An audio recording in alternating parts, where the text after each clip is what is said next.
सभी भाई बहनों को जय यीशु। आज हम सुनेंगे विचित्र इंतजाम। शानदार इंतजाम। विचित्र इंतजाम मतलब सोच से परे, अनूठा इंतजाम। कभी कभी घर में कुछ जब हम करते हैं, जब बच्चे करते हैं, माता पिता करते हैं, तो हम कहते हैं वाह शानदार, बहुत कमाल का इंतज़ाम किया है तुमने। तो मैं जैसे वचन पढ़ रही थी, मेरा ध्यान गणना ग्रंथ की किताब अध्याय 22 में पड़ा और वहाँ पर मैंने देखा एक गधी, एक डोंकी को प्रभु ने बोलने की वाणी दी। ये वचन मैंने पहले भी पढ़े थे, किंतु इन दिनों में जब मैं पढ़ रही थी, ये शब्द जब मेरे सामने आए तो मुझे बहुत लगा कि प्रभु के विचित्र इंतजाम। प्रभु अपने भक्तों को तैयार करते हैं और जब हम उनके वचनों पर नहीं चलते हैं तो वो गधों के द्वारा, पशु पक्षियों के द्वारा, जानवरों के द्वारा अपनी आज्ञा का पालन करवाते हैं। विचित्र इंतजाम।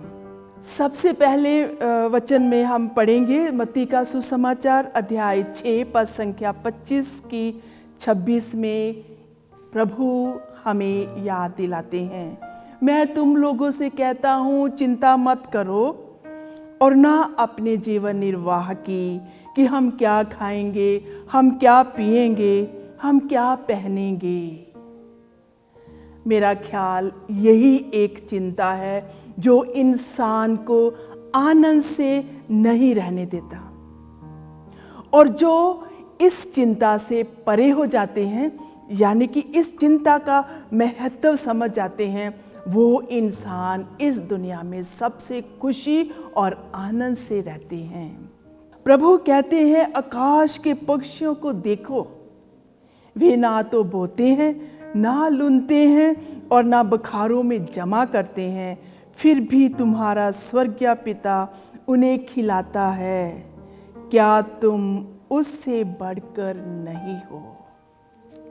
कितना सुंदर वचन, क्या तुम उनसे बढ़कर नहीं हो? तो जैसे जैसे मैं इन वचनों को पढ़ रही थी, चिंता मत करो, तुम क्या खाओगे, तुम क्या पियोगे, तो बाइबल के शब्द आगे आगे बढ़ते ही गए, जिसमें हम देखते हैं खुदा बाप खुद अपने लोगों का विचित्र रूप से इंतजाम करते हैं। कौओं के द्वारा, पशुओं के द्वारा, पक्षियों के द्वारा, नबियों के द्वारा, दूतों के द्वारा, स्वर्गदूतों के द्वारा। तो आज हम देखेंगे किस तरह जगह जगह पर खुदा बाप का हाथ रहा इन लोगों के द्वारा। सबसे पहले हम देखते हैं निर्गमन का ग्रंथ अध्याय 16 में जब हम पढ़ते हैं, इस्राएली लोग प्रभु को कोसते हैं, हम क्या खाएं, हम क्या पिएं। वो रास्ता में जा रहे हैं प्रॉमिस लैंड की ओर, फिर भी उन्हें एक शंका है, हम क्या खाएंगे। तो वे मूसा से लड़ते हैं, झगड़ते हैं, किंतु यहाँ पे हम देखते हैं खुदा बाप विचित्र रूप से उनका इंतज़ाम करता है। सुबह में उन्हें मन्ना देता है और उन्हें बटेरे देता है ताकि वे खाएं और आनंद मनाएं।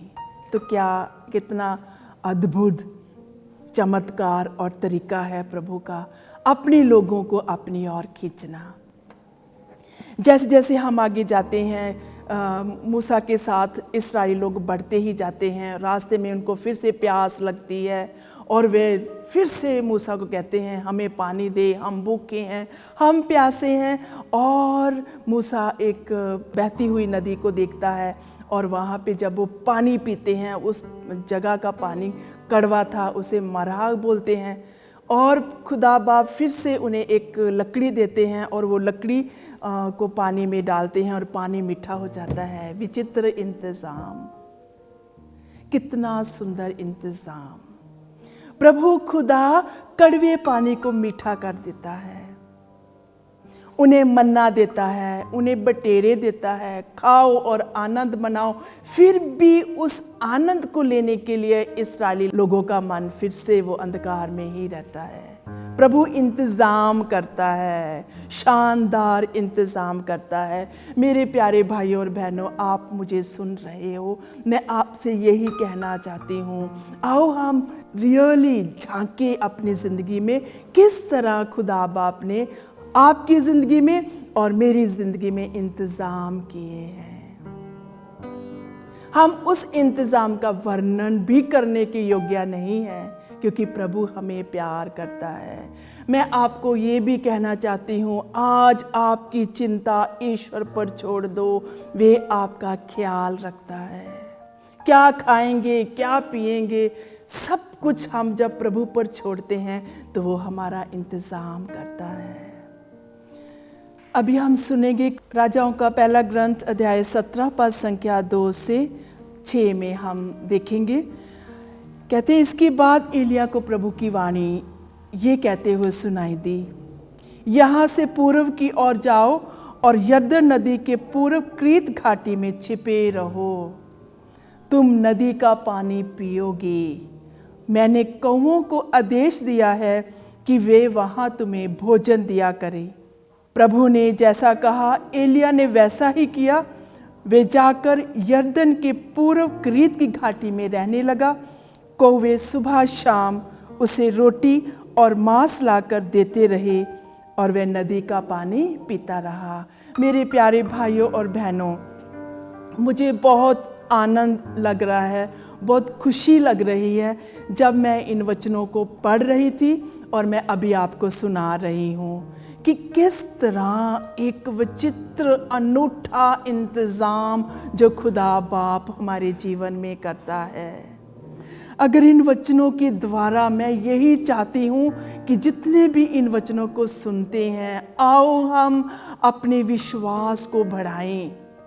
जिस तरह एलिया ने पिता की आज्ञा को माना और उसके जीवन में कितना अनोखा विचित्र इंतज़ाम कौवों के द्वारा खुदा बाप अपने नबियों को तृप्त करता है। और वचन में आगे हम जाते हैं। मैं आपसे कहूँगी, जब आप फ्री होते हो, राजाओं का ग्रंथ 17 बाब 18, 19, 20 आप पढ़ते रहना, आपको बहुत सारा ज्ञान मिलेगा। आगे हम देखते हैं कि वहाँ उस घाटी का, क्रीत घाटी का पानी सूख गया और 17 की 7 में लिखा है, पानी सूख गया, पानी बरसा नहीं।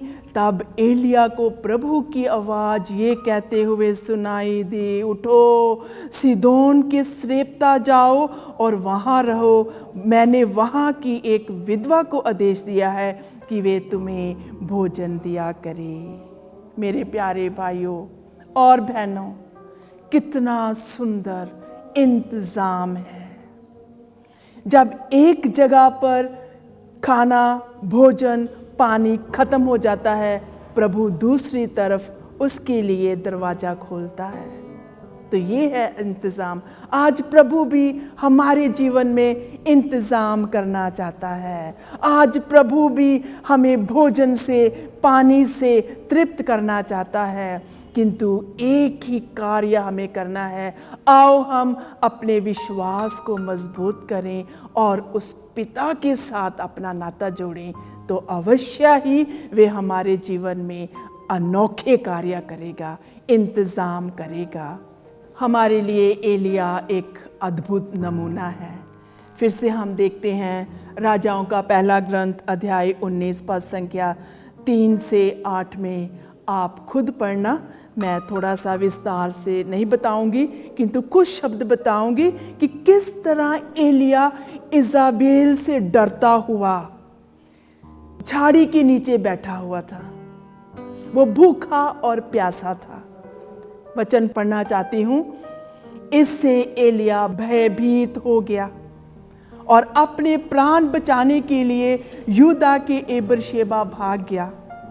वहाँ उसने अपने सेवक को छोड़ दिया और वह मरुभूमि में एक दिन का रास्ता तय करके झाड़ी के नीचे बैठ गया और ये कहकर मौत के लिए प्रार्थना करने लगा, प्रभु बहुत हुआ, मुझे उठा ले, क्योंकि मैं अपने पुरखों से अच्छा नहीं हूं।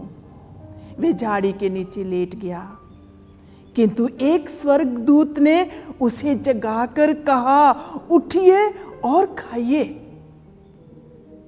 उसने देखा कि उसके सिरहाने पकाई हुई रोटी और पानी की सुराही रखी हुई है। मेरे प्यारे भाइयों और बहनों, क्या ये विचित्र इंतजाम नहीं है?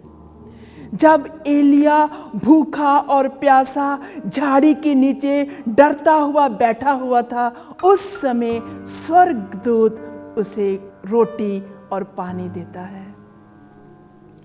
उसने खाया पिया और वह लेट गया, किंतु प्रभु के दूत ने फिर आकर उसका स्पर्श किया और कहा, उठिए और खाइए, नहीं तो रास्ता आपके लिए अधिक लंबा हो जाएगा।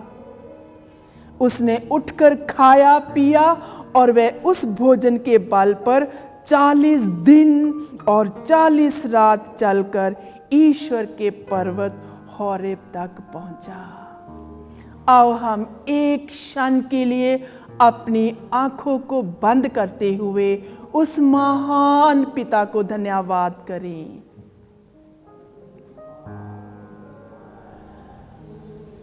आओ हम इस समय अपने दिल को प्रभु को समर्पित करें।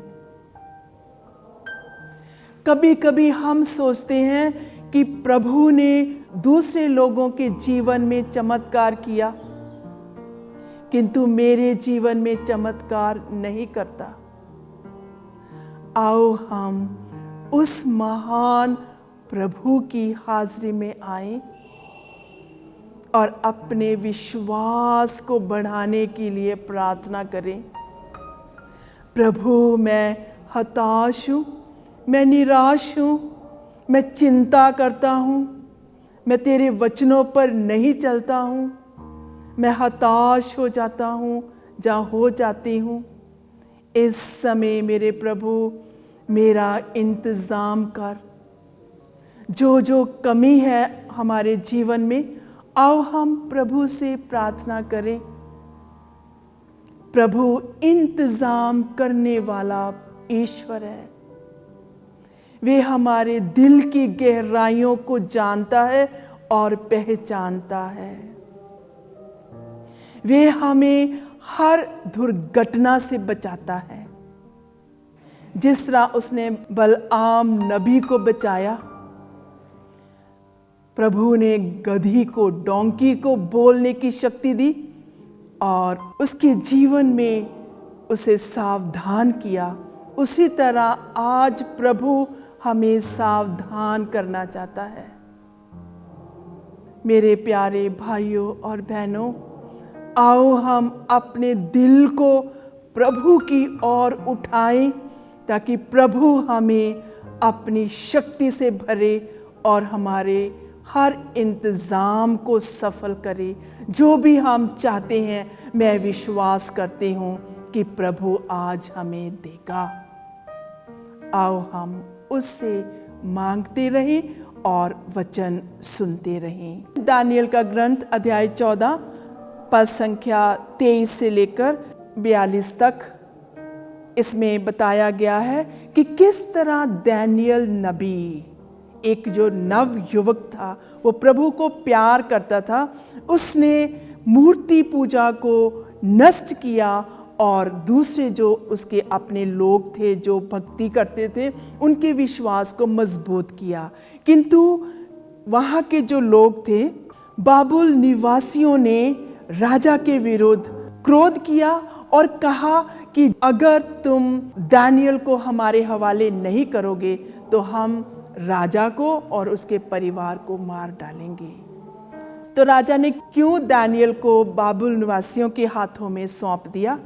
वहाँ एक पंखदार सर्प भी था जिसकी बाबुल निवासी पूजा करते थे। राजा ने दानियल से कहा, तुम इसके विषय में ये नहीं कह सकते हो कि ये देवता जीवंत नहीं है, इसलिए इसकी पूजा करो। और दानियल ने कहा, राजन आप मुझे अनुमति दें तो मैं इस सर्प को बिना तलवार या डंडे के ही मार डालूंगा। राजा ने कहा, मैं तुम्हें अनुमति देता हूँ। इस पर दानियल ने डामर, चर्बी और केशों को एक साथ उबाला और उनके लड्डू बनाकर उन्हें सर्प के मुंह में डाल दिया। उन्हें खाकर सर्प फूलकर फट गया। तब उसने कहा, देखिए आप इसकी पूजा करते थे। तो इस पर बाबुल निवासी आग बुबले हो उठे और उन्होंने राजा से कहा कि दानियल को हमारे हाथों में सौंप दो। और राजा प्रजा से डर गया, क्योंकि उन्होंने कहा राजा को हम और उसके परिवार को मार डालेंगे। इस तरह से दानियल को उस बाबुल निवासियों के हवाले कर दिया गया और उन्होंने उसे सिंगों के गड्ढे में डाल दिया, जहां वे 6 दिन पड़ा रहा। उस खड्डे में 7 सिंह यानी शेर थे। रोज उन्हें 2 आदमी और 2 भेड़ें दी जाती थी, किंतु इस बीच वे नहीं दी गई जिससे वे दानियल को फाड़ डालें। उसी समय यहूदिया देश में हबकुक नाम का एक नबी रहता था। उसने एक बर्तन में शोरबा और रोटी का चूरमा बना लिया और उसे लूनरों के खेत में ले जा रहा था। तभी प्रभु के एक दूत ने हबकुक से कहा, अपने पास का ये भोजन बाबुल के सिंगों के खड्डे में दानियल के पास ले जाओ। हबकुक ने कहा, स्वामी मैंने तो कभी बाबुल देखा ही नहीं और ना उस खड्डे का मुझे पता है।